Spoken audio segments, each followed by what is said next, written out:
మీ పేరన్నా? నా పేరు శ్రవణ్ కుమార్. ఓకే. ఈరోజు శ్రవణ్ కుమార్, ఆర్మూర్ శ్రవణ్ కుమార్. ఇప్పుడు అహల్య మేడం గారు రిటైర్మెంట్ అవుతున్నారు. 39 ఇయర్స్ సర్వీస్ చేసిన తర్వాత మీకు ఎలా అనిపిస్తుంది? ఎలా ఫీల్ అవుతున్నారన్న మీరు? యాక్చువల్గా మేడంతోని చాలా 8 ఇయర్స్ నుంచి నాకు అనుభవం ఉంది మేడంతో పనిచేయడం. మొదటగా మెడిపల్ మండల్లో చేయడం జరిగింది.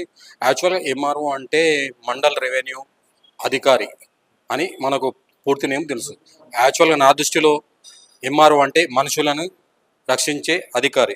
జనరల్‌గా ఎక్కడైనా చూస్తే ఎంఆర్ఓ అంటే చాలా స్ట్రిక్ట్‌గా ఉంటారు. ఆఫీస్‌లో ఎలా ఉండేవారు? స్టాఫ్‌తో ఎలా ఉండేవారన్న మేడం? మేడం చాలా అంటే మంచిగానే అందరితో సంతోషంగా అందరితో హ్యాపీగా టైం అంటే వర్క్ ఉన్నప్పుడు వర్క్ మైండ్లో, వర్క్ లేనప్పుడు చాలా కూల్గా ఉండేది. మేడం గురించి చెప్పమంటే ఏం చెప్తారన్న? మేడంలో మెయిన్‌గా అబ్జర్వ్ చేసింది ఏంటి? ఎలా ఉంటారని? మనకు బ్రహ్మదేవుడి పుత్రిక అహల్యాదేవి అని పేరు ఉంది.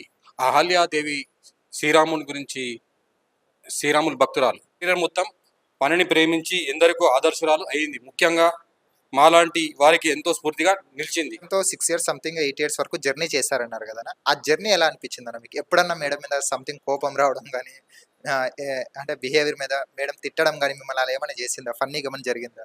అంటే నన్ను మామూలుగా చాలా సందర్భాలలో హార్ష్‌గా ఫీల్ అయ్యి తర్వాత కూల్‌గా ఉండడం జరిగింది. అది మేడం అంటేనే ఇన్స్పిరేషన్ అందరికీ.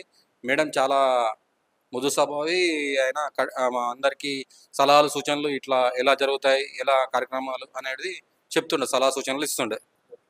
సో, ఫైనల్‌గా మేడం గురించి ఒక్క మాటలో చెప్పాలంటే ఏం చెప్తారన్న? మేడం గారితో మనము మెడిపల్ మండల్లో సర్వేర్‌గా చేసినప్పుడు అక్కడ ఒక వర్క్ చేయడంలో మాలాంటి అక్కడ ఒక టాస్క్ చేసినాం. అప్పుడు చాలామంది ప్రజలకు మేడం వల్ల ఆ టాస్క్ వల్ల చాలా మేడంకి మేడంకి ప్రజలకు ఎంతో ఉపయోగపడింది. అలా మేడంకి చాలా పేరు వచ్చింది. ఆమె పనితీరు వల్ల మాలాంటి వాళ్ళకి ఎంతో స్ఫూర్తినిచ్చింది.